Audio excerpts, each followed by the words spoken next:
नमस्कार विद्यार्थी मित्रांनो, ध्येय अकॅडमी मध्ये आपलं सर्वांचं सहर्ष स्वागत आहे. तर विद्यार्थी मित्रांनो, आपण टीईटी पेपरचा फर्स्ट जो काही टीईटी पेपर झालेला 23 नोव्हेंबरला त्याचा फर्स्ट पेपरचं आपण इंग्रजी या विषयाचं सोल्युशन घेत आहोत. तर विद्यार्थी मित्रांनो, व्हिडिओला लाईक करा, शेअर करा, सबस्क्राईब करा आणि मी यानंतर वनरक्षक तसेच तलाठी या परीक्षेची सुद्धा युट्यूबवर PYQ सिरीज चालू करणार आहे.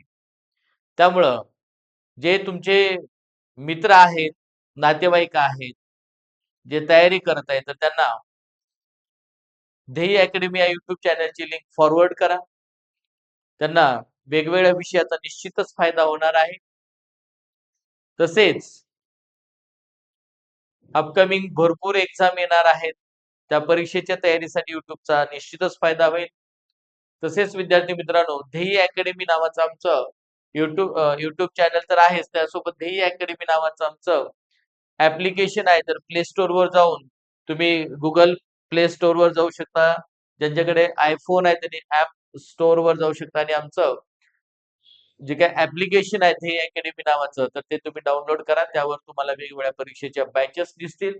अतिशय कमी फीस मध्ये या बॅचेस आहेत. धन्यवाद. तर आपण लेक्चरला स्टार्ट करत आहोत. पहा, तर पहा, टीईटी पेपर फर्स्ट आहे सोल्युशन विषय इंग्रजी या विषयाचा आपण सोल्युशन घेणार आहोत. आणि पाहायला विसरू नका म्हणलेलं आहे, कारण का आपणास नक्कीच फायदा होईल, याचा नक्कीच तुम्हाला फायदा होणार आहे. आता पहा, क्वेश्चन्स एक्झाम मध्ये कशा पद्धतीने आलेले होते त्याचे आपण आन्सर्स पाहणार आहेत. खरं तर व्हिडिओ टाकायला थोडस उशीर झाला, काही टेक्निकल प्रॉब्लेम असल्यामुळे आम्हाला वेळेत व्हिडिओ टाकणं झालं नाही. तरी ठीक आहे, देर आहे दुरुस्त आहे. उशिरा का असेना, पण चांगल्या पद्धतीचं सोल्युशन तुम्हाला निश्चितच मिळणार आहे, याचा तुम्हाला नक्कीच फायदा होणार आहे. आता पहा, identify the mood that underline model auxiliary shows in the given sentence.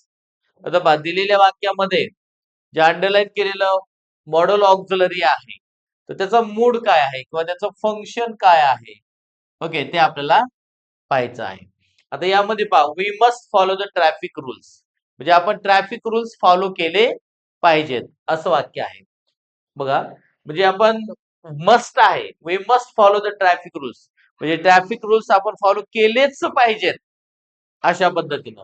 म्हणजे या ठिकाणी पहा, याचं फंक्शन काय येतं मग, मस्ट असेल तर काय असतं बघा, परमिशन म्हणजे काय, परवानगी. बघा, परमिशन म्हणजे काय, ओके, परवानगी. परमिशन म्हणजेच परवानगी. त्यानंतर पॉसिबिलिटी म्हणजे काय, शक्यता. ओके, ॲबिलिटी म्हणजे काय, पात्रता. आणि ऑब्लिगेशन म्हणजे काय, सक्ती. ओके, ऑब्लिगेशन म्हणजे काय, सक्ती. आता आपल्याला we must follow the traffic rules, म्हणजे आपण ट्रॅफिक रूल्स फॉलो केलेच पाहिजेत, म्हणजे सक्ती आहे की नाही. आपल्याला ट्रॅफिक रूल्स काय केले पाहिजेत, फॉलो केलेच पाहिजेत, कारण का सक्ती दिलेली आहे. माझा बा मस्ट फंक्शन काय असतं बघ, ऑब्लिगेशन असतं, म्हणजे उत्तर काय येईल, 4 नंबर. ओके, 4 हे आपला आन्सर आहे. त्यानंतर नेक्स्ट, आता बा choose the correct alternative to fill in the blank. रिकामी जागा भरण्यासाठी योग्य असा ब्लँकचा वापर करा म्हणलेला आहे. आता हे जे आहे टर्न डाऊन, बघा, please make it a point to dash dash water taps before you go out. म्हणजे please make it a point, म्हणजे एक गोष्ट लक्षात ठेव, to dash dash water taps before you go out, म्हणजे बाहेर जाण्यापूर्वी तू जे पाण्याचे नळ आहे टॅप्स, हे काय कर, बंद कर. ओके, तर पहा, आता बंद करायचे असतात, कारण आपण जेव्हा आपण बाहेर जातो, बघा, जेव्हा पण आपण काय करतो, बाहेर जातो, तेव्हा आपण पाण्याचे नळ बंद करतो, बरोबर आहे की नाही. आता बंद करण्यासाठी काय, आता बघा, turn down, turn off, turn about, turn over. Of म्हणजे काय? बंद करणे. म्हणजे टर्न ऑफ म्हणजे काय? बंद करणे. म्हणून उत्तर काय येईल? 2 नंबर. ऑप्शन 2 हे आपलं काय झालं? आन्सर झालं. आता हे जे काय आहे इथं टर्न हे वर्ब आहे. काय आहे? वर्ब. आणि ओव्हर, अबाउट, ऑफ, डाऊन हे काय? प्रेपोजिशन आहे. प्रेपोजिशन आहे. म्हणजेच एक लक्षात घ्या, हे जे आहे ते व्हर्बल फ्रेज आहेत. काय दिलेले आहेत? व्हर्बल फ्रेज दिलेले आहेत बाया.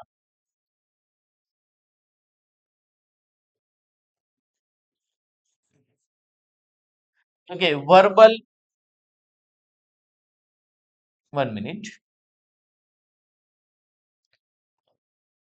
हे वर्ब आहे आणि हे प्रेपोजिशन आहे. आणि त्यामुळं याचं काय तयार होतं? वर्ब आणि प्रेपोजिशन एकत्रित आल्यानंतर व्हर्बल फ्रेज तयार होते. म्हणजे हे जे काय फ्रेज आलेले आहेत, म्हणजे फ्रेजचा वापर आपल्याला करायचा आहे रिकाम्या जागेमध्ये. म्हणजे व्हर्बल फ्रेज आहे. म्हणजे वर्ब आणि प्रेपोजिशन एकत्रित आलं की व्हर्बल फ्रेज तयार होते. आता या ठिकाणी पहा, आपल्याला काय करायचंय? तर पाण्याचे नळ बंद करायचे आहेत. मग टर्न ऑफ म्हणले की उत्तर आलं 2 नंबर. पण आता टर्न डाऊन म्हणजे काय? तर टर्न डाऊन म्हणजे पण आपल्याला कळायला पाहिजे. तर टर्न डाऊन म्हणजेच काय? आवाज कमी करणे. आवाज कमी करणे. त्याला आपण ओके, टर्न ऑफ म्हणजेच बंद करणे. त्यानंतर टर्न अबाउट म्हणजे काय?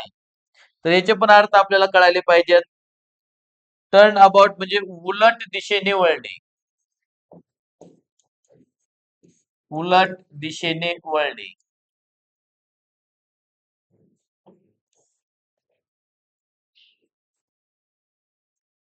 ओके, उलट दिशेने वळणे. टर्न अबाउट म्हणजे. आणि टर्न ओव्हर म्हणजे काय बघा? आपण म्हणताय का एवढ्या पैशाची उलाढाल झाली, एवढा टर्न ओव्हर झाला. आहे की नाही? म्हणजेच टर्न ओव्हर म्हणजे काय? उलाढाल.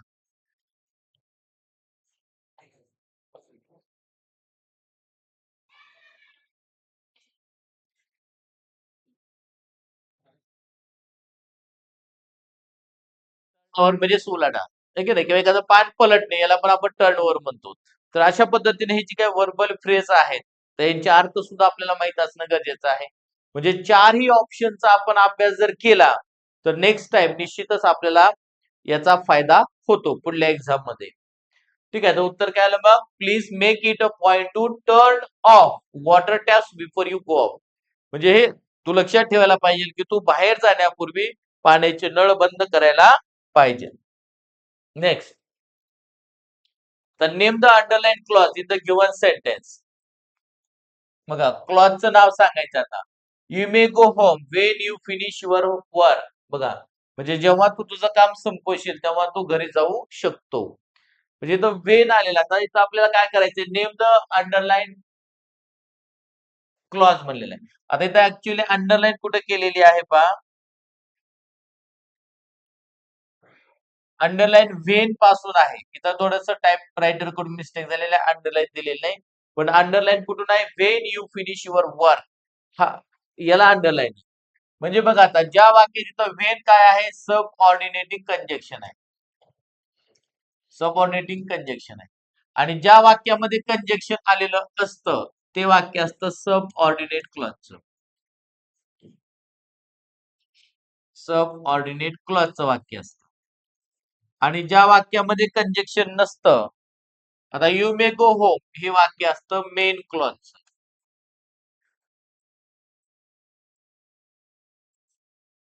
मेन क्लॉजचं वाक्य असतं. आता आपल्याला सब ऑर्डिनेट क्लॉजचा प्रकार आपल्याला शोधता येणं गरजेचं आहे की कोणता प्रकार आहे. ऑप्शन मध्ये काय दिलं बघा. Adverb clause of time, adverb clause of purpose, adverb clause of condition, adverb clause of place. Okay, आता जेव्हा वाक्यामध्ये वेन कंजक्शन आले असतं त्याचा अर्थ काय? तो वेन म्हणजे जेव्हा तेव्हा. आणि जेव्हा तेव्हा म्हणले की वेळेचा संदर्भ आला, म्हणजेच वाक्याचा प्रकार काय यायला पाहिजे? Adverb clause of time. आणि बघा, क्रियेबद्दल माहिती सांगितली म्हणून क्रिया विशेषण उपवाक्य आहे. कारण का बघा, यू मे गो होम म्हणजे तू घरी जाऊ शकतोस. Wien you finish your work, जेव्हा तू तुझं काम संपवतोस तेव्हा तू घरी जाऊ शकतोस. म्हणजे पहा, घरी जाण्याची क्रिया आहे, पण त्या क्रियेबद्दल एक्स्ट्रा माहिती काय सांगितली? मेन क्लॉज मधील क्रियेबद्दल विशेष माहिती जर सब ऑर्डिनेट क्लॉज मध्ये सांगितली असेल तर त्या वाक्यामध्ये ऍडवर्ब क्लॉज होतो. कारण का जाण्याची क्रिया, पण कधी जाऊ शकतोस तू? जर तू काम पूर्ण केलंस तर, फिनिश केलंस तर तू जाऊ शकतोस. म्हणजे क्रियेबद्दल माहिती सांगितली म्हणून क्रियाविशेषण उपवाक्य. मात्र ऍडवर्ब क्लॉजचा प्रकार कोणता? आता वाक्यामध्ये वेन आलेला आहे. कारण घरी जाण्याची वेळ, काम संपण्याची वेळ, वेन जेव्हा तेव्हा, वेळेचा संदर्भ आला म्हणून वाक्याचा जो क्लॉज होतो तो ऍडवर्ब क्लॉज ऑफ टाइम होतो. आणि 100% लक्षात ठेवायचं, वाक्यात वेन आलं की ऍडवर्ब क्लॉज ऑफ टाइमच असतं. उत्तर येतं 1 नंबर. ओके, उत्तर किती येतं? 1 नंबर. ठीक आहे. त्यानंतर नेक्स्ट. आता पहा, choose the correct WH type question to get the underline part of as the answer. आता पहा, इथं ऍक्च्युली द इटालियनला अंडरलाईन आहे. कशाला अंडरलाईन आहे? द इटालियनला अंडरलाईन आहे. Okay. Let's go to the Italian restaurant, म्हणजे आपण इटालियन रेस्टॉरंटला जाऊया. आता बघा, इटालियन रेस्टॉरंटला जाऊया. आता काय करायचं असतं? जो अंडरलाईन केलेला भाग आहे ते आपलं उत्तर असतं. आणि याचं डब्ल्यूएच टाइप क्वेश्चन करायचा आहे. कुठला करायचा आहे? WH type question. आता डब्ल्यूएच टाइप क्वेश्चन कशाला म्हणायचं? तर ज्या प्रश्नाची सुरुवात डब्ल्यूएच शब्दाने झालेली असते आणि शेवटी प्रश्न चिन्ह आलेलं असतं त्याला डब्ल्यूएच टाइप क्वेश्चन म्हणायचं. आता पहा, डब्ल्यूएच टाइप क्वेश्चन म्हटलं की सुरुवात डब्ल्यूएच शब्दाने करायची असते, त्यानंतर हेल्पिंग वर्ब घ्यायचं असतं, त्यानंतर सब्जेक्ट घ्यायचा असतो आणि राहिलेला भाग लिहून क्वेश्चन. मात्र जेव्हा असं विधान वाक्य आलेलं असतं, let's go to the Italian restaurant, full stop आहे. आता लेटची रचना आहे. अशा वाक्याचं कशा पद्धतीने डब्ल्यूएच टाइप क्वेश्चन करायचं? तर आता हा अंडरलाईन केलेला भाग आपलं उत्तर असतं. मग आता हा अंडरलाईन केलेला भाग वाचायचा नाही आणि त्या वाक्याला प्रश्न विचारायचा. येणारं उत्तर जो डब्ल्यूचा शब्द येईल, who, whom, which, when, where, what, why, how, जो डब्ल्यूचा शब्द येईल त्यानं सुरुवात करायची. आता पहा, let's go to the Italian restaurant म्हणजे आपण, लेटस म्हणजे आपण इटालियन रेस्टॉरंटला जाऊया. आता पहा, द इटालियन आपण काढून टाकला, अंडरलाईन केलेला भाग आहे. लेटस गो टू रेस्टॉरंट, बघा आपण रेस्टॉरंटला जाऊया. कोणत्या? कोणत्या? आपण काय विचारतो? कोणत्या? कोणत्या म्हणले की काय यायला पाहिजे? विच. मग आता विच असणार ऑप्शन किती आहे? 2 नंबर. इथं फॉट आहे, विच आहे, वेर आहे, वेन आहे. कोणत्या रेस्टॉरंटला जाऊया? मग कोणत्या विच आहे म्हणलं की 2 नंबरचं उत्तर. तर बाकीचं ही ट्रिक्स वापरायची. बाकीचं आपण काहीच पाहिलं नाही, उत्तर कसं आलं, काय आलं, काहीच नाही. ओके, पण हे उत्तर बरोबर आहे. आता ते कसं बरोबर आहे ते आपण पाहूया. मग विच न प्रश्न विचारला. आता विच रेस्टॉरंट, बरं का? कारण का व्हॉट असेल, विच असेल, हुज असेल किंवा हे कधी-कधी आपल्याला ह्याच्यासोबत नाउन पण सोबत घ्यावं लागतं. म्हणजे विच रेस्टॉरंट. ओके, एवढा आपण डब्ल्यूचा शब्द घेतला त्यासोबत रेस्टॉरंट आलं म्हणजे इथलं रेस्टॉरंट आलं. हा भाग निघून गेला. Which restaurant. आता त्यात हेल्पिंग वर्ब घ्यायचं असतं. तर वाक्यात हेल्पिंग वर्ब आहे का? नाही. परंतु वाक्यामध्ये जर लेट अस आला असेल तर ते काढून टाकायचं असतं. काय? लेट अस काढून टाकायचं असतं आणि त्याऐवजी शल वी असं घ्यायचं असतं. काय घ्यायचं असतं? लेट अस आलं की काढायचं आणि त्याऐवजी काय घ्यायचं असतं? शल वी घ्यायचं असतं. म्हणून आपण काय केलं? लेटस काढलं, शल वी घेतलं. म्हणजे आपल्याला हेल्पिंग वर्ब पण मिळालं, सब्जेक्ट पण मिळाला. कारण डब्ल्यूएच वर्ड नंतर हेल्पिंग वर्ब पाहिजे, त्यानंतर सब्जेक्ट पाहिजे. म्हणजे शल बी, बघा वाक्यात लेट अस आले काढून शल बी घ्यायचं असतं. आणि त्यात राहिलेला भाग काय राहिला आता? Go to. Go to. Okay, म्हणजेच which restaurant shall we go to, म्हणजे आपण कोणत्या रेस्टॉरंटला जाऊया? झालं. उत्तर काय येईल? Italian, the Italian. म्हणजे इटालियन रेस्टॉरंटला जाऊया असं त्याचं उत्तर येतं. त्यानंतर नेक्स्ट. आता पहा, select the correct cardinal number for the given, म्हणजे दिलेल्या वाक्यातील करेक्ट कार्डिनल नंबर म्हणजे क्रमवाचक संख्या शोधा. Cardinal number. आता कार्डिनल नंबर आणि ऑर्डिनल नंबर असे नंबरचे प्रकार आहेत. कार्डिनल नंबर म्हणजे क्रमवाचक संख्या आणि ordinal number, sorry, cardinal number म्हणजे गणनावाचक संख्या आणि ऑर्डिनल नंबर म्हणजे क्रमवाचक संख्या. आता यातले आपल्याला अमिलियन. अमिलियन म्हणजे काय? अमिलियन म्हणजे 10 लाख. अमिलियन म्हणजे काय? 10 लाख. बघा आता 10 लाख कोणता आहे बघायचं खालीलपैकी. दशलक्ष. मिलियन म्हणजे काय असतं? दशलक्ष असतं. 10 लाख. 10 लाख. मग बघूया आता हे. आपण बघा आपण काय करतो? एकक, दशक, शतक, हजार, 10,000. म्हणजे हे काय आहे? 10,000 आहे. म्हणजे 10,000 आहे. 10,000. ओके. आता हे उत्तर आपलं येणार नाही. हे बघूया. एकक, दशक, शतक, हजार, 10,000, लक्ष. म्हणजे 1 लाख. हे काय आहे? 1 लाख. ठीक आहे. त्यानंतर हे बघूया आपण आता. एकक, दशक, शतक, हजार, 10,000, लक्ष, 10 लक्ष, कोटी. 1 करोड. 1 करोड.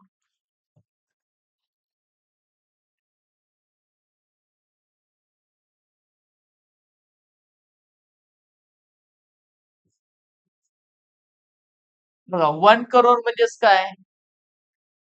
100 लाख. 100 लाख. ओके म्हणजेच 1 करोड. आणि इथं बघूया आपण. एकक, दशक, शतक, हजार, 10,000, लक्ष, 10 लक्ष. 10 लक्ष म्हणजेच काय? 10 लाख.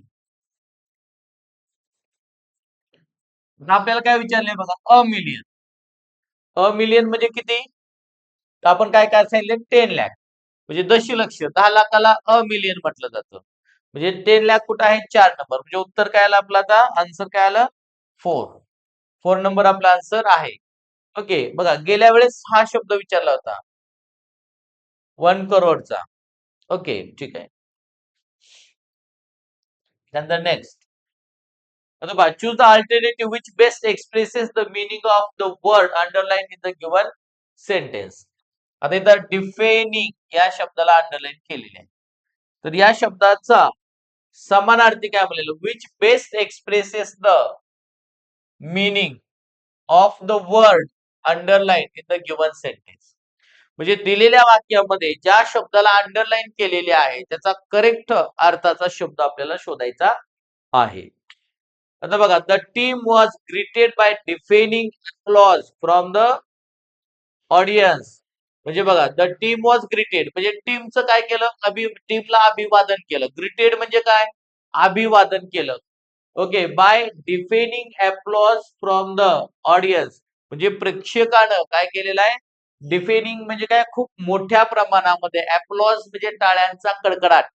मोठ्या प्रमाणामध्ये टाळ्याचा कडकडाट करून प्रेक्षकाने जी काही टीम आहे त्या टीमचं काय केलं? अभिवादन केलं. त्या टीमला अभिवादन केलं किंवा अभिनंदन केलं. ओके. म्हणजे आता डिफेनिंग म्हणजे मोठ्याने. डिफेनिंगचा अर्थ काय होतो? मोठ्याने. मग याचं उत्तर काय येणार आहे आता पहा. मोठ्याने म्हणलं की व्हेरी लाऊड. डिफेनिंगचा अर्थ काय होतो? मोठ्याने. म्हणजे व्हेरी लाऊड. मोठ्याने.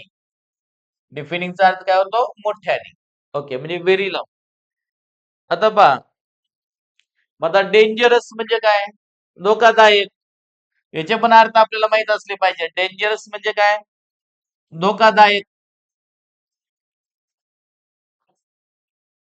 टेरिफाईंग म्हणजे भयानक.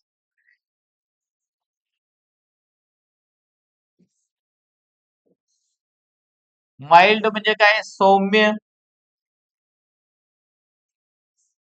आणि व्हेरी लाऊड म्हणजे खूप मोठ्याने.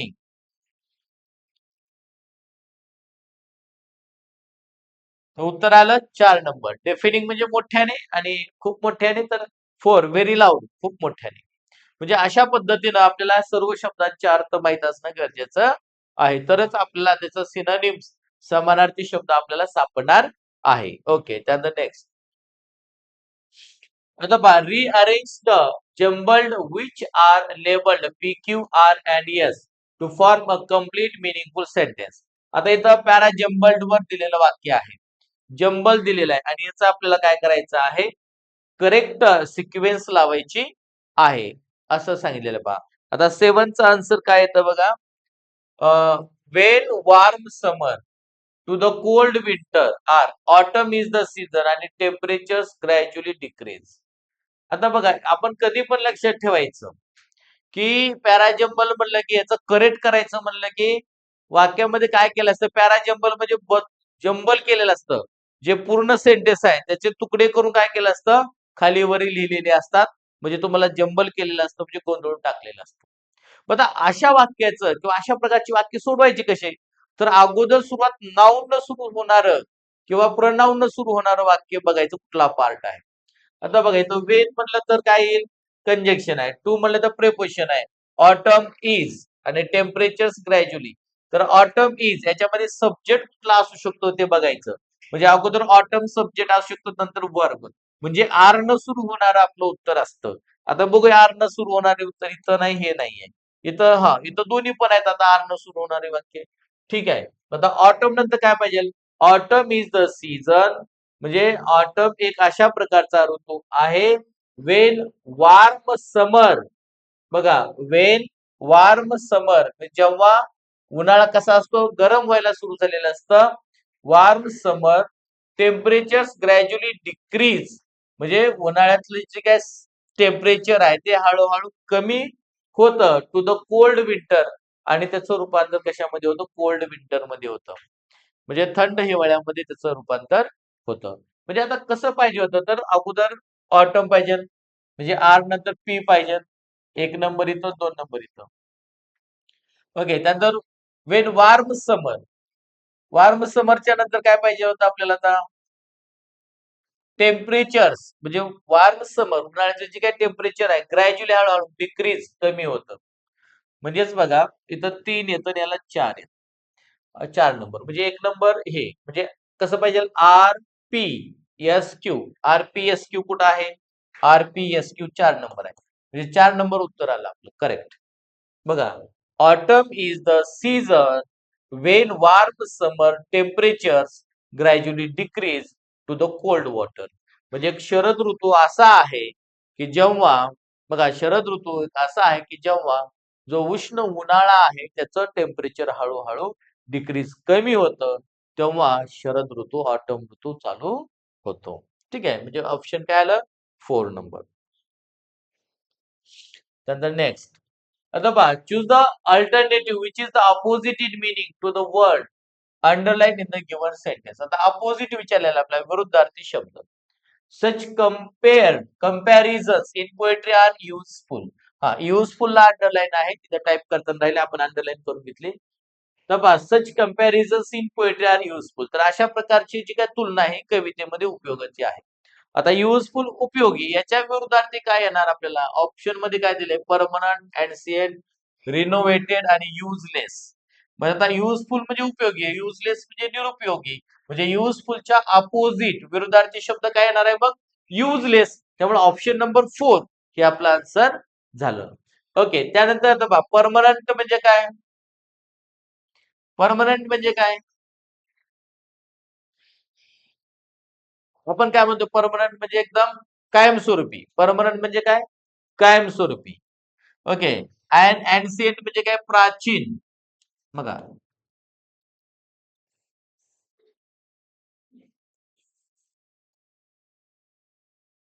परमनंट म्हणजे काय, कायमस्वरूपी. बघा जेव्हा आपण गव्हर्नमेंट नोकरीला लागतो तेव्हा परमनंट होतो, कायमस्वरूपी. एन्सियंट म्हणजे प्राचीन. या शब्दांचे अर्थ माहित असले पाहिजे. रिनोव्हेटेड म्हणजे काय, नवीन दुरुस्ती करणे. आपण बघा एखादं घर रिनोव्हेशनला काढतो की नाही, म्हणजे जुनं जे आहे त्याला दुरुस्ती करतो आपण, नवीन करतो. तर बघा,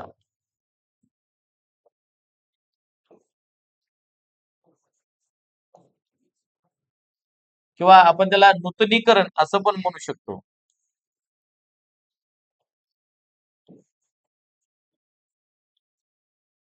नूतनीकरण असंही आपण म्हणू शकतो. ओके, नूतनीकरण अशा पद्धतीने त्याचे अर्थ होतात. आणि युजलेस म्हणजे काय, निरुपयोगी.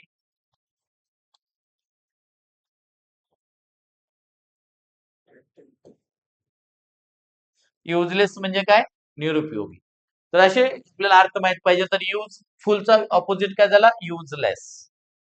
ओके, त्यानंतर नेक्स्ट, आता पहा, identify which part of the sentence has an error. आता खालील वाक्यामधील कोणत्या भागामध्ये एरर आहे. The Times of India has the larger circulation of all English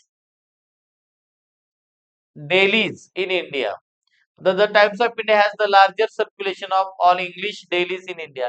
म्हणजे जेवढं काय डेलीज म्हणजे दैनिक जेवढे आहेत त्यापैकी सर्वात जास्त द टाइम्स ऑफ इंडिया याचं सर्क्युलेशन जास्त आहे, याचं वाटप जास्त आहे, लार्ज मोठ्या प्रमाणामध्ये. आता इथं बघा, has the Times of India has the largest circulation. इथं द आलं म्हणलं तर इथं काय पाहिजे होतं, लार्जेस्ट EST पाहिजे होतं.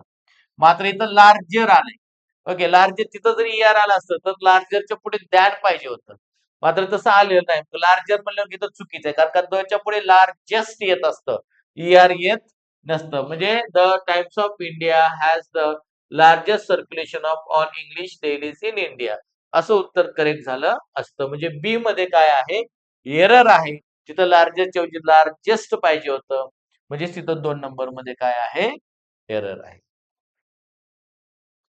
त्यानंतर नेक्स्ट,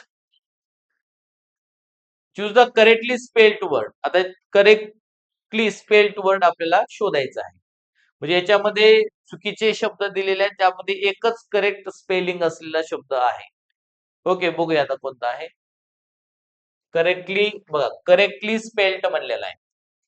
तर यामध्ये ड्युरेशन, ड्युरेशन म्हणजे कालावधी. डॅमेज, डॅमेज इथं बरोबर आहे का स्पेलिंग? नाही, इथं काय पाहिजे होतं, ए पाहिजे होतं, ई नको आहे. इलेक्ट्रिसिटी बरोबर आहे का? नाही, इथं काय पाहिजे होतं, सी. त्यानंतर इकॉनॉमिकल, इथं काय पाहिजे होतं, ए.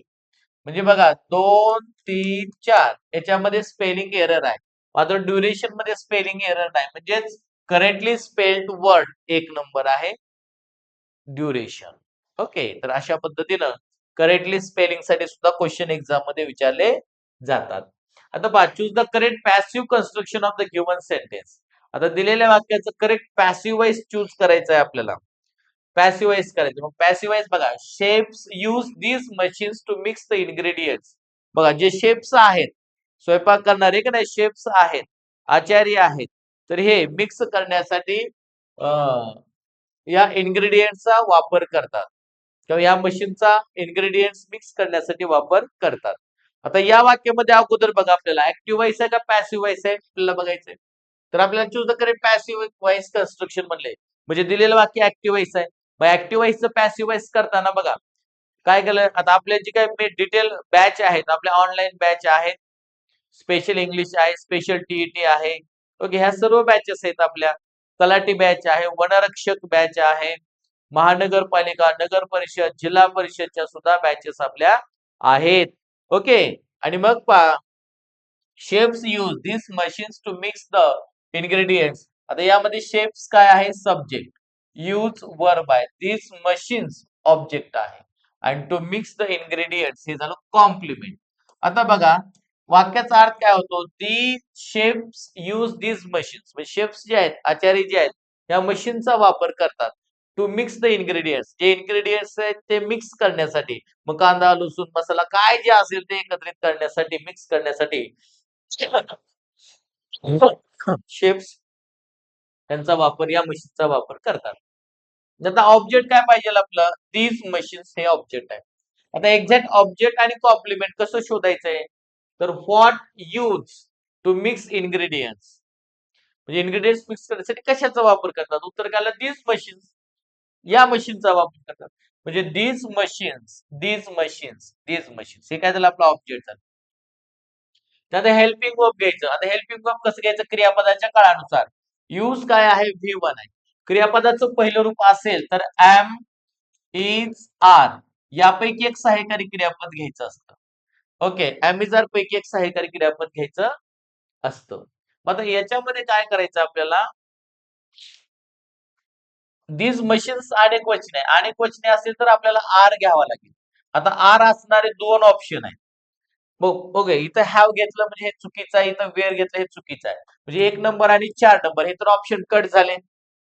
ओके, इथं दोन्हीकडे आर घेतले. आर नंतर हेल्पिंग वर्ब नंतर क्रियापदाचे तिसरं रूप घ्यायचं असतं. आता यूजचं तिसरं रूप काय, तर युज्ड, इथं बिईंग घेतलं. आता बिईंगचा काही संबंध आहे का, नाही. क्रियापदाचं तिसरं रूप, कारण बिईंग कधी घेतलं जातं, जर वाक्यात क्रियापदाला आयजी आला असेल तर आयजी काढून आपण कर्मानंतर बिईंग घेतो, बरोबर आहे का, किंवा सहाय्यकारी क्रियापदांचं बिंग घेतो. मग इथं बिंगचा काहीच संबंध नसल्यामुळे हे सुद्धा वाक्य चुकलं. हे उत्तर बरोबर आहे. आता पुढलं कसं आलं काय आलं आपण काहीच बघितलं नाही, पण आपल्याला उत्तर मिळालं, लगेच पुढला क्वेश्चन सोडवायला पुढे निघायचं. म्हणजे अशा ट्रिक्स तुम्हाला फॉलो करायच्या आहेत. हं. त्यानंतर ओके, आता घेतला आपण तिसरूप. तिसरूपांत बाय घ्यायचं असतं. बाय नंतर करता शेप्स. इथं शेप्स करता घेतला. शेप्स नाऊन असल्यामुळे बाय नंतर जसे तसं आणि राहिलेला भाग टू मिक्स द इन्ग्रेडियंट्स. म्हणजे बघा कधी राहिलेला भाग बायच्या अगोदर पण घेतात, कधी शेवटी पण ठेवतात. काही अडचण नाही. म्हणजे ऑप्शन नंबर 2 हे आपलं उत्तर आलं. ओके. त्यानंतर next. Choose the word opposite in meaning to the given word. आता ऑपोजिट वर्ड आपल्याला चूज करायचा आहे. वर्ड काय दिलेला आहे? फ्राजिल. फ्राजिल म्हणजे काय? बघा, फ्राजिल म्हणजे काय? नाजूक.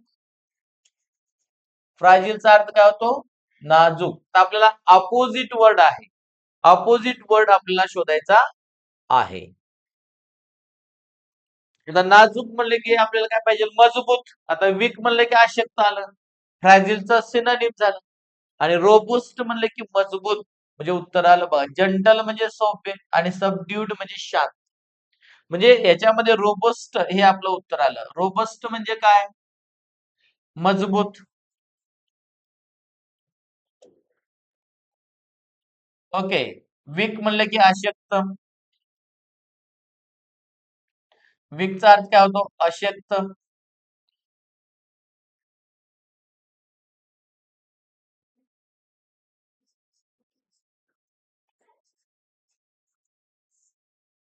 ओके. जंटल म्हणजे काय?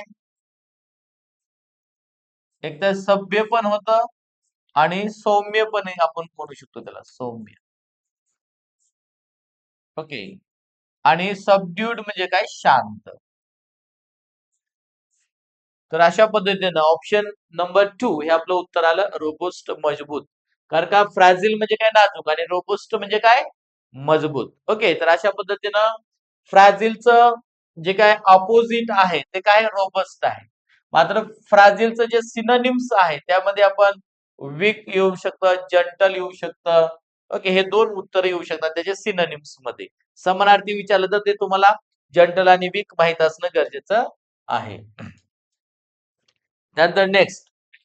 आता पहा चूज द मिसस्पेल्ड वर्ड. आता मिसस्पेल्ड म्हणलेलं आहे. ज्याची स्पेलिंग चुकीची आहे असा शब्द चूज करा. आता पहा extract, eligible, explanation, extension. Extract. बघा आता काय करायचं? चुकीची स्पेलिंग आहे कसं ओळखायचं? तर आपण वाचताना आपल्याला उच्चार करता आलं पाहिजे. बघा जिथं कोणत्या ठिकाणी ट्रेस द्यायचा आणि कोणत्या ठिकाणी सावकाशी बोलायचं हे कळायला पाहिजे. हे फोनेटिक्स मध्ये शिकवलं जातं. भाषाशास्त्रामध्ये शिकवलं जातं. मग हे आपल्याला माहित असणं गरजेचं आहे. एक्सट्रॅक्ट. कुठं ट्रेस होतो? टी ला. एक्सट्रॅक्ट. बरोबर आहे spelling. Okay. Eligible. Eligible. Correct आहे स्पेलिंग.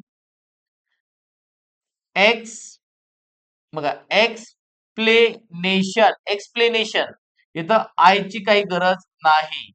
बघा एक्सटेन्शन. एक्सटेन्शन. एक्सटेन्शन म्हणजे एक्स्ट्रा आपण ऍड करतो एखादं वायर वगैरे त्याला आपण एक्सटेन्शन म्हणतो किंवा आपण एखादं काम एक्सटेन्शन पुढे ढकलतो. ठीक आहे. म्हणजे इथं एक्सप्लेनेशनची स्पेलिंग चुकीची आहे. म्हणजे त्यामध्ये आयची गरज नाही. ओके. आपण नेशन NATION एक्सप्लेनेशन पाहिजे डायरेक्ट. इथं मात्र आय एक्स्ट्रा असल्यामुळे त्या स्पेलिंग मध्ये एरर आहे. उत्तर आलं 3 नंबर मिसस्पेल्ड. नेक्स्ट आता choose the alternative which best expresses the meaning of the given word. आता दिलेल्या शब्दाचं आपल्याला काय करायचं? बेस्ट एक्सप्रेसेस द मीनिंग म्हणलेलं आहे. म्हणजे इथं सिनोनिम्स घ्यायचं आपल्याला काय घ्यायचं? समानार्थी शब्द घ्यायचा आहे. आता ओनस म्हणजे काय? तर ओनस म्हणजे जबाबदारी. ओनसचा अर्थ काय होतो? जबाबदारी. ओके. जबाबदारी म्हणलं की काय झालं? आता याचा समानार्थी शब्द घ्यायचा आपल्याला. जबाबदारी इन्क्लायनेशन, प्रुडन्स, अँटिपॅथी, रिस्पॉन्सिबिलिटी. हा रिस्पॉन्सिबिलिटी म्हणजे सुद्धा काय? जबाबदारी. म्हणजे ओनसचं समानार्थी शब्द सिनोनिम्स काय आलं? रिस्पॉन्सिबिलिटी आलेलं आहे. मग आता इन्क्लायनेशन म्हणजे काय? तर इन्क्लायनेशन म्हणजे आवड. बघा इन्क्लायनेशन म्हणजे काय? आवड किंवा आपण त्याला कल म्हणतो. एखाद्या विद्यार्थ्याचा कल कशामध्ये आहे? ओके, एखाद्या विद्यार्थ्याचा कल कशामध्ये आहे? आपण पाहतो की नाही? किंवा त्याचं आवड कशामध्ये आहे? कल कशामध्ये आहे? आपण पाहतो, आहे की नाही? आता प्रुडन्स, प्रुडन्स म्हणजे काय? प्रुडन्स म्हणजे शहाणपण किंवा विवेक असा त्याचा अर्थ होतो. शहाणपण, आहे की नाही? अँटीपॅथी म्हणजे काय बघा आता? अँटीपॅथी, अँटीपॅथी म्हणजे काय? द्वेष, तिरस्कार. एखाद्याचा आपण जेव्हा द्वेष करतो तेव्हा त्याला आपण अँटीपॅथी म्हणतो किंवा तिरस्कार. ओके, तिरस्कार अशा पद्धतीनं. त्यानंतर next, choose the most suitable one word for the given expression. आता वन वर्ड शब्द आपल्याला करायचा. One who leaves his own country to settle in another, म्हणजे जो स्वतःचा देश सोडून दुसऱ्या देशामध्ये सेटल होतो. ओके, त्याला काय म्हणायचं? Foreigner, tourist, emigrant, native. तर एमिग्रंट म्हणतात. काय म्हणतात? एमिग्रंट म्हणजे आपला स्वतःचा देश सोडून दुसऱ्या देशामध्ये स्थायिक होणे, त्याला एमिग्रंट म्हणायचं. ओके, एमिग्रंट असे म्हणतात. आता फॉरेनर म्हणजे परदेशी, टुरिस्ट म्हणजे काय? पर्यटक, नेटिव्ह म्हणजे स्थानिक. ठीक आहे, फॉरेनर म्हणजे काय? परदेशी पाहुणा, बरोबर आहे, दुसऱ्या देशातला, त्याला आपण काय म्हणतो? परदेशी म्हणतो.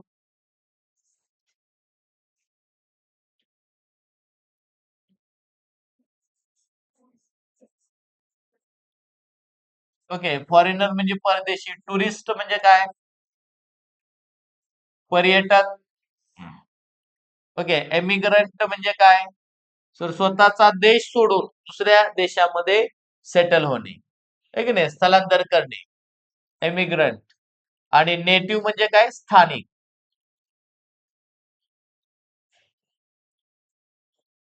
तर करेक्ट आन्सर आलं एमिग्रंट. जो स्वतःचा देश सोडून दुसऱ्या देशामध्ये स्थायिक होतो त्याला काय म्हणायचं?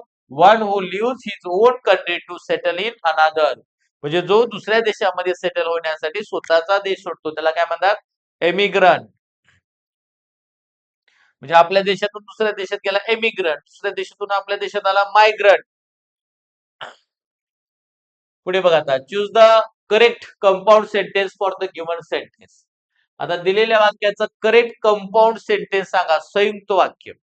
आता दिलेलं वाक्य कोणतं आहे ते अगोदर ओळखायचंय. बघा, though she loved him she had to leave him, म्हणजे जरी तिने त्याच्यावर प्रेम केलं तरी ती त्याला सोडून गेली. बघा, कॉन्ट्रास्ट, विरोधाभास आहे. काय म्हणलेलं आहे? Though she loved him she had to leave him, म्हणजे जरी तिने त्याच्यावर प्रेम केले तरी तिला त्याला सोडावे लागले. ओके, म्हणजे कॉन्ट्रास्ट आहे. वाक्यामध्ये दो आलेला आहे, वाक्यामध्ये दो कंजक्शन आलेला आहे. शी सब्जेक्ट आहे, लव्ह वर्ब आहे. शी सब्जेक्ट आहे, हॅड टू लिव्ह वर्ब आहे. आणि दो काय आहे? सबऑर्डिनेटिंग कंजक्शन आहे. म्हणजे बघा, वाक्यामध्ये जर सबऑर्डिनेटिंग एक कंजक्शन आला असेल, दोन कर्ते दोन क्रियापद आले असतील, तर हे वाक्य कॉम्प्लेक्स सेंटेन्स असतं, मिश्र वाक्य असतं. मग आता कॉम्प्लेक्स सेंटेन्स आपल्याला काय करायला सांगितलेलं आहे? कंपाऊंड सेंटेन्स करा म्हणले, संयुक्त वाक्य करा म्हणले. मग वाक्यामध्ये जर दो आला असेल तर दो काढून दोन्ही वाक्याच्या मध्ये बट घेतलं की कंपाऊंड सेंटेन्स तयार होतं. मग ऑप्शन मध्ये बट कुठं आहे बघायचं, ते आपलं उत्तर कंजक्शन. इथं अँड आहे, इथं बट आहे, इथं ऑर आहे. ओके, तर इथं कंजक्शन आहे. मग इथं बट असणार ऑप्शन 2 नंबर आहे, संपलं, तेच आपलं उत्तर. म्हणजे असे ठोकताळे आपल्याला माहित असले पाहिजेत, बाकीचं काहीच बघितलं नाही. म्हणजे वाक्यात दो काढायचं असतं, दोन्ही वाक्याच्या मध्ये कॉमाच्या ठिकाणी ऍड घ्यायचं, बट घ्यायचं असतं. म्हणजे she loved him but she had to leave him, पहा, तिने त्याच्यावर प्रेम केले परंतु तिला त्याला सोडावे लागले. आता लक्षात घ्या, मग ऍड असलेलं पण कंपाऊंड सेंटेन्सच आहे, पण वाक्याच्या सेन्स नुसार, वाक्याच्या अर्थानुसार आपल्याला काय करावं लागतं? वाक्यामध्ये जर दो आला असेल तर ते काढून बट घ्यावं लागतं. ओके, तर अशा पद्धतीनं.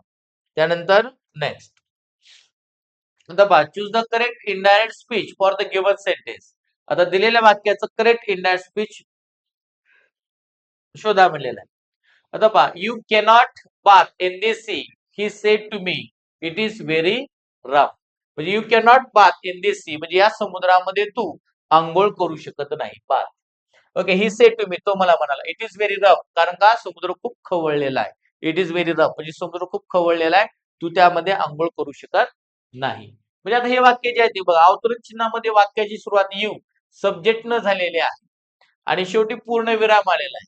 म्हणजे हे जे वाक्य आहे ते असर्टिव्ह सेंटेन्स आहे, विधान वाक्य आहे. आता विधान वाक्याचं आपल्याला काय करायचं, इंडायरेक्ट स्पीच करायचं आहे. मात्र ऑप्शन मध्ये कसं दिलं बघा, he said that, he said that, he said that. म्हणजे तर मी ऐकणाऱ्या व्यक्तीचा संदर्भच त्यांनी घेतला नाही.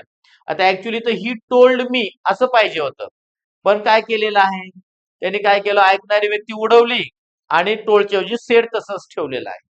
मग आता ठीक आहे, बघूया उत्तर कोणतं येतं ते.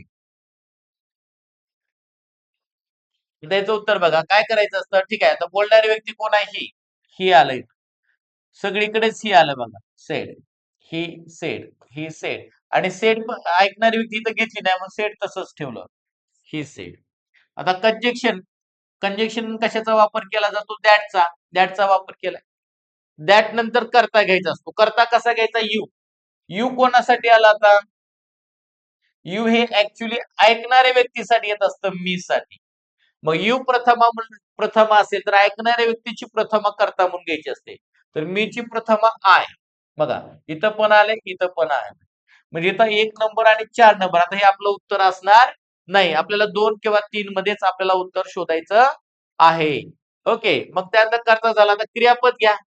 वाक्यात कॅन आला असेल तर कॅनचं भूतकाळ कुड करायचं असतो इंडायरेक्ट स्पीच करताना. कुड घेतलं, इथं नॉट घेतलं. त्यानंतर ते क्रियापद बात जशा तसं. इन, दिसचा बदल that, sea. Okay, in that sea, म्हणजे तू त्या समुद्रामध्ये पोहू शकत नाही. If it was very rough, as it was very rough. आता इथं काय म्हणते, ऍज म्हणजे की जेव्हा तो खूप म्हणजे खूप रफ म्हणजे काय, म्हणजे खूप खवळलेला समुद्र असेल. आणि जर म्हणजे इफ म्हणलं की इथं काय ते जर, आणि इथं ऍज म्हणलं की जेव्हा, म्हणजे जर समुद्र खवळलेला असेल आहे तर तू पोहू शकत नाहीस. जर तर कंडिशन आहे. मग कंडिशन म्हणल्यावर इफ बरोबर आहे, ऍजची इथं गरज नाही, इफ आलेलं बरोबर आहे. 2 नंबर आपला आन्सर आलं. आता तिथं इफ वाक्याच्या सेन्स नुसार घेतलेला आहे, वाक्याच्या अर्थानुसार घेतलेला आहे. ओके, म्हणून 2 नंबरचं उत्तर करेक्ट आहे. त्यानंतर next, Priyanka is dash dash than Deepika. आता वाक्यामध्ये बघा, मोर प्रिटी, मोर प्रिटियर, प्रिटियर आणि द प्रिटियस्ट. आता प्रिटी म्हणजे सुंदर, म्हणजे प्रियंका ही दीपिकापेक्षा जास्त सुंदर आहे असं सांगायचे. म्हणजे डिग्रीवर वाक्य आलेलं आहे बघा, डिग्री. आता लक्षात घ्या, आता डॅश डॅश इथं ध्यान आलंय. ध्यान म्हणलं की कम्पॅरेटिव्ह डिग्री मध्ये येतं. कशामध्ये येतं, कम्पॅरेटिव्ह डिग्री मध्ये. आता इथं प्रिटी, मोर प्रिटी दॅन, लक्षात घ्या, प्रिटीला ER लागतं, त्यामुळे त्याच्या अगोदर मोर घ्यायची गरज नाही, येणार नाही. इथं मोर पण घेतले आणि ER पण घेतले, चुकीचं आहे. आणि इथं द प्रिटिएस्ट घेतलंय, इथं द्यान असल्यामुळे हे पण येणार नाही. तर प्रिटियर 3 नंबर उत्तर आलं, कारण इथं द्यान आहे म्हणल्यावर इकडं क्रियापदाला ER, मोर किंवा ER पाहिजे, विशेषणाला मोर किंवा ER पाहिजे. म्हणजे प्रिटियर 3 नंबर आलं उत्तर. म्हणजे Priyanka is prettier than Deepika, म्हणजे प्रियंका ही दीपिकापेक्षा जास्त सुंदर आहे, हे उत्तर आलं. त्यानंतर next, identify the mismatch pair. आता चुकीची पेअर शोधा असं म्हणलेलं आहे. जे काही इथं जोड्या दिलेल्या आहेत. आता बी हाईव्ह, बी हाईव्ह म्हणजे काय, बी म्हणजे मधमाशी, हाईव्ह म्हणजे काय, त्याचं पोळं, मधमाशीचं पोळं. ओके, म्हणजे मधमाशा कुठं राहतात, बर्ड पक्षी कुठं राहतो, नेस्ट मध्ये, घरट्यामध्ये राहतो.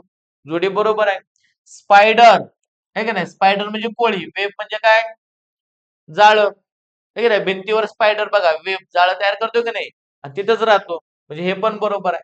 आता कॅट, कॅटचं किटन बरोबर आहे का, मांजर कुठं राहतं, हम्म, बरोबर आहे का हे, तर हे चुकीचं आहे. ओके, तर मांजर कुठं राहतं बघा, तर मांजराचं घर वेगळं असतं, त्याला आपण कॅट, कॅटरी, केटन हे चुकीचं आहे. तर कॅट सोबत काय पाहिजे होतं, कॅटरी पाहिजे होतं. कॅटरी म्हणजे मांजराचं घर. ओके, काय पाहिजे होतं, कॅटरी पाहिजे होतं.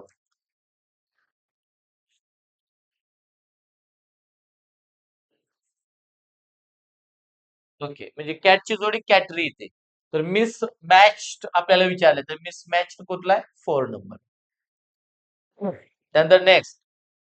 आता पहा, choose the correct alternative to fill in the blanks. Don't side dash dash those who act contrary dash dash national interest. म्हणजे हे प्रेपोजिशन वर विचारलेलं वाक्य आहे. डोंट साइड म्हणजे साइड घेऊ नका. कोणाची साइड घेऊ नका?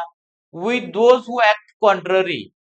बघा, म्हणजे जे विरुद्ध, जे काय देशाच्या विरुद्ध जे काय ऍक्ट करतात, कार्य करतात, यांची बाजू घेऊ नका. आता डोंट साइड विथ म्हणलेलं आहे, विथ दोज, इथं विथ यायला पाहिजे. तर विथ असणारे ऑप्शन किती आहेत बघा, 1, 3, 4 आहे, म्हणजे 2 येणार नाही. आता त्याच्या पुढे काय यायला पाहिजे बघा, इथं डोंट साइड विथ, इथं काय येतं विथ, म्हणजे those who act contrary to national interest. To इथे येते टू, म्हणजे नॅशनल इंटरेस्ट म्हणजे राष्ट्राच्या बाबतीत अगेन्स्ट किंवा चुकीच्या पद्धतीनं जे काही लोक ऍक्ट करतात तर त्यांची बाजू घेऊ नका असं म्हणलेलं आहे. म्हणजे विथ आणि टू हे बरोबर येतं. दोन्हीकडे विथ विथ येणार नाही किंवा विथ ऑफ येणार नाही. विथ टू हे करेक्ट ऑप्शन नंबर 4 हे आपलं उत्तर आलं. प्रेपोजिशन वर आधारित क्वेश्चन आहे. आता आर्टिकल वर आधारित बघा.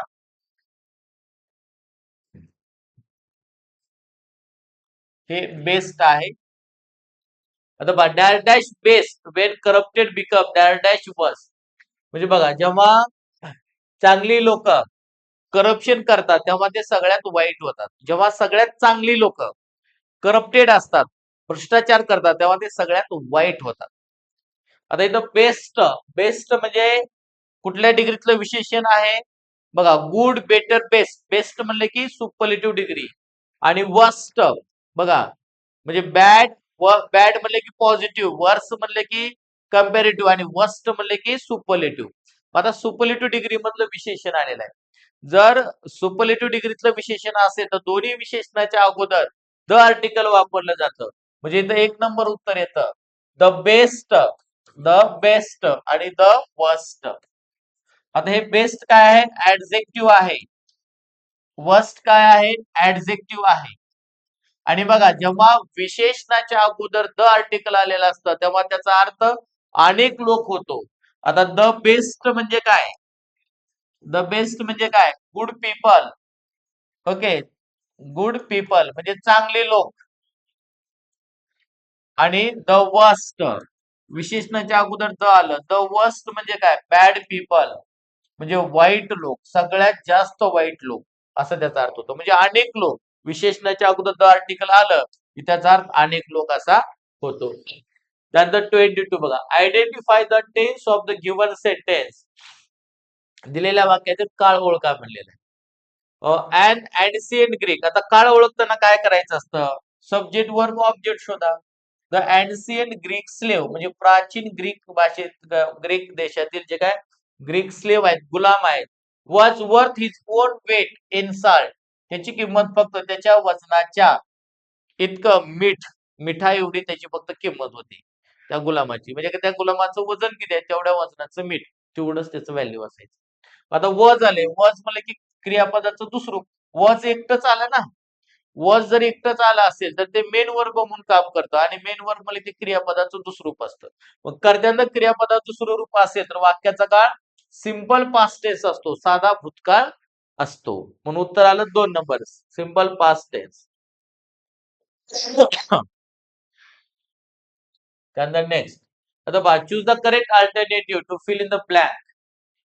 ड्युरिंग द अर्थक्वेक म्हणजे भूकंपाच्या कालावधीमध्ये building collapse like dash dash of cards. बघा, म्हणजे भूकंपाच्या काळामध्ये आपण म्हणतोय का नाही, इमारती कशा कोसळतात?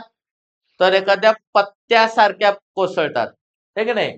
लाईक बघा, इथं कार्ड्स पत्ते, like pack of cards, pack of cards म्हणजे पत्त्याच्या पॅक सारखं, जसं पत्ते जसं ढासळतात तसं इमारती भूकंपामध्ये ढासळतात. पण पॅक बरोबर आहे. ओके, आता बँड म्हणजे काय? आता इथं कार्ड्स पत्त्यांचा पॅक आपण असं म्हणतो, तसं बँड म्हणजे कोणाला म्हणतो? वाद्य वाजवणाऱ्या लोकांचा समूह. अ ग्रुप ऑफ म्युझिशियन्स, आहे का नाही. त्यानंतर हॉर्ड आणि हेअर्ड. हॉर्ड म्हणजे काय, तर हॉर्ड म्हणजे जमा करून ठेवणे. बघा हॉर्डचा अर्थ काय होतो, जमा करून ठेवणे. हॉर्ड म्हणजे काय, जमा करून ठेवणे. आणि हेअर्ड म्हणजे काय, कळप. मग जनावरांचा कळप आहे तो हेअर्ड म्हणजे. अशा पद्धतीनं ग्रुप ऑफ कॅटल्स. त्यानंतर पहा, identify the part of speech underline word in the given sentence. म्हणजे दिलेल्या वाक्यामध्ये आपल्याला काय करायचंय, करेक्ट पार्ट्स ऑफ स्पीचचा वापर करायचा आहे. They put up a fence between their house and their neighbours house. आता इथं ऍक्च्युली बिटवीनला अंडरलाईन केलेली होती, इथं अंडरलाईन करायचं नाही. तर बिटवीन काय आहे बघा, प्रिपोजिशन आहे, कंजेक्शन आहे, इंटरजेक्शन आहे, का ऍडव्हर्ब आहे. तर बिटवीन न दोन वाक्य जोडलेत, म्हणजे बिटवीन ऍक्च्युली बिटवीन न फेन्स आणि देअर हाऊस. ओके, म्हणजे काही नामांना जोडलेला आहे. देअर हाऊस त्यांचं घर नामाला जोडलंय, म्हणजे प्रेपोजिशन शब्दयोगी अव्यय. बिटवीन हे काय आहे, शब्दयोगी अव्यय आहे. त्यामुळं एक नंबर आपलं उत्तर आलं. त्यानंतर select the combination of numbers so that the alphabets arranged accordingly will form a meaningful word.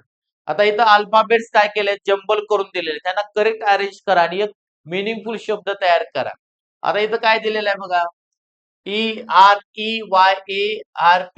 PRAYER, prior. बघा काय होईल तयार, इथं प्रियर प्रार्थना, PRAYER प्रेयर, PRAYER, म्हणजे 654 3 2 1. बघूया 654 3 2 1 कुठं आहे, 3 नंबर. उत्तर आलं 3 नंबर. याच्यापासून मिनिंगफुल शब्द काय झाला, प्रियर प्रार्थना. ओके, त्यानंतर आता पॅसेज आहे पहा. तर पॅसेज अगोदर समजून घेणं गरजेचं आहे आणि मग त्यावर आधारित आपल्याला क्वेश्चन आन्सर चूज करायचे आहेत. आता पहा 26 to 30, 26 to 30. Read the following passage and answer the question selecting the most appropriate alternative. तर या ठिकाणी योग्य पर्यायाचा वापर करायचा आपल्याला. अगोदर पॅसेज आपण समजून घेऊया. A pioneering scheme has been started recently in Southampton on England's South Coast to educate motorists who have been convicted of drunken driving. आता काय सांगितलेलं आहे पहा, पॉयनियर म्हणजे सुरुवात करणे, स्कीम एक स्कीम योजना सुरुवात केलेली आहे. कोणती सुरुवात केली, हॅज बीन रिसेंटली आताच इन साऊथहॅम्प्टन. साऊथहॅम्प्टन नावाचं काय आहे, शहर आहे. कुठं आहे, ऑन इंग्लंड साऊथ कोस्ट, इंग्लंडच्या दक्षिण बाजूला साऊथहॅम्प्टन नावाचं काय आहे, शहर आहे. तर त्या ठिकाणी टू एज्युकेट मोटारिस्ट, म्हणजे जे मोटार चालवणारे लोक आहेत त्यांना एज्युकेट करण्यासाठी. Okay, who have been convicted of drunken driving, कारण की जे लोक दारू पिऊन गाडी चालवतात तर यांना शिक्षण देण्यासाठी काही नियम, एक स्कीम तयार केलेली आहे. काय स्कीम तयार केलेली आहे, the penalty of drunken driving might be the loss of driving licence. Okay, and a heavy fine.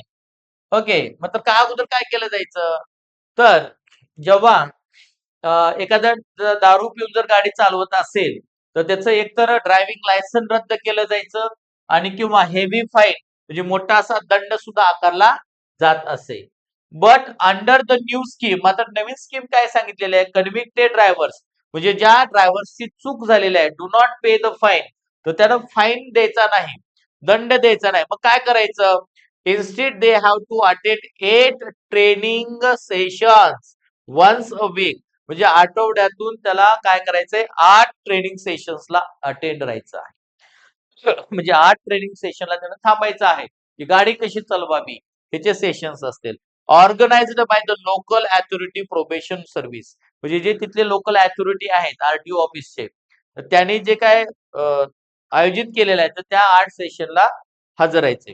Design to demonstrate the damage alcohol can do, the scheme was, का स्कीम काय होती, तर अल्कोहोल दारू पिल्यामुळे आपलं शरीर कसं डॅमेज होतं याची जाणीव करून त्यांना द्यायची आहे. Devised by the senior probation officer John cook.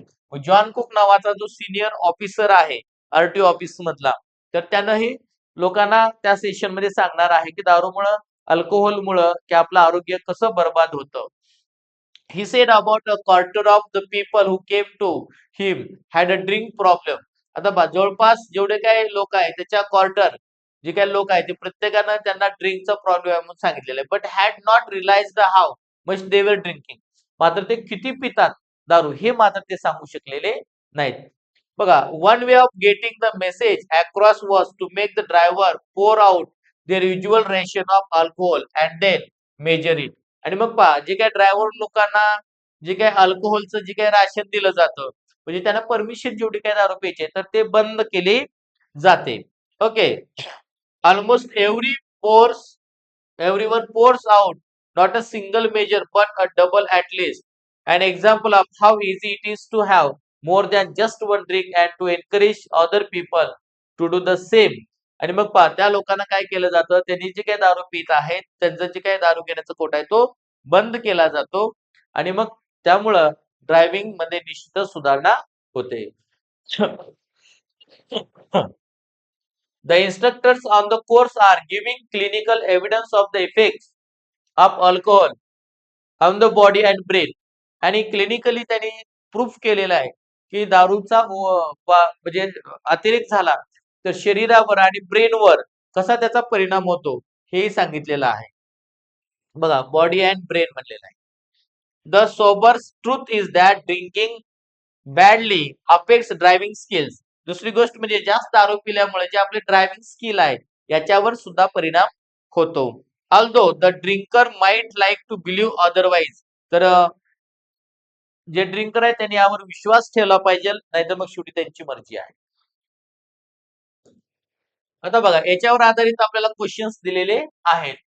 काय दिले? The Southern scheme requires convicted drivers. आता साऊथर्न या शहरात म्हणजे कोणती स्कीम ड्रायव्हर साठी केलेली आहे? बघा, to attend 8 driving sessions once a week. म्हणजे आठवड्यातून काय करायचे आपल्याला, त्या ड्रायव्हरनं जर चूक केली तर 8 सेशन्स त्याला अटेंड करायचे आहेत आठवड्यातून एकदा. म्हणजे टू अटेंड. ओके, 2 नंबर उत्तर आलं. त्यानंतर next, John Cook devise the scheme. John कुकनं स्कीम डिवाइस केली. आता कोणती म्हणजे कशासाठी स्कीम डिवाइस केलेली आहे? ओके, तर याचं उत्तर येतं to demonstrate the harmful effects of alcohol. म्हणजे त्यांना काय सांगायचं की अल्कोहोलचे जे काय परिणाम आहेत ते कसे हार्मफुल आहेत हे सांगण्यासाठी. म्हणजे 2 नंबर उत्तर आलं. त्यानंतर next, the problem with a quarter of the people who went to John Cook was that they. म्हणजे जे काय लोक आहेत त्या लोकांच्या क्वार्टर जे काय चौथा हिस्सा आहे त्या लोकांचे प्रॉब्लेम्स काय होते जे जॉन कुक कडे गेलेले आहेत. तर त्यांचा प्रॉब्लेम काय होता? Did not want to stop drinking, were unaware of the fact that they could get drunk, would not admit that they had a drinking problem, did not know how much they were drinking. म्हणजे त्यांनी किती दारू पिली हेच त्यांना सांगता येत नव्हतं जे आलेले लोक होते त्यांना. म्हणून उत्तर काय आलं? 4 नंबर. त्यानंतर नेक्स्ट, आता बघा, most drivers start of with at least. जे काही ड्रायव्हर्स आहेत पहा, तर त्यांनी कशा सुरुवात केली पाहिजे? तर most driver start of with at least a double मेज. कारण का लोक काय करायचे, जेवढी दारू प्यायला पाहिजे त्याच्या डबल प्यायचे. ओके. आणि लास्ट क्वेश्चन आहे, the truth is that alcohol affects, बघा, does not affect the body but brain. येणार नाही. अफेक्ट्स ओनली ब्रेन नाही, affects the body and the brain. म्हणजे शरीरावर पण त्याचा परिणाम होतो, ब्रेनवर पण परिणाम होतो. तर अशा पद्धतीनं पॅसेज वरले क्वेश्चन्स आपण घेतलेले आहेत. तर पहा विद्यार्थी मित्रांनो, अशा पद्धतीने आपण टीईटी पेपरचं इंग्लिश या विषयाचं सोल्युशन घेतलेलं आहे.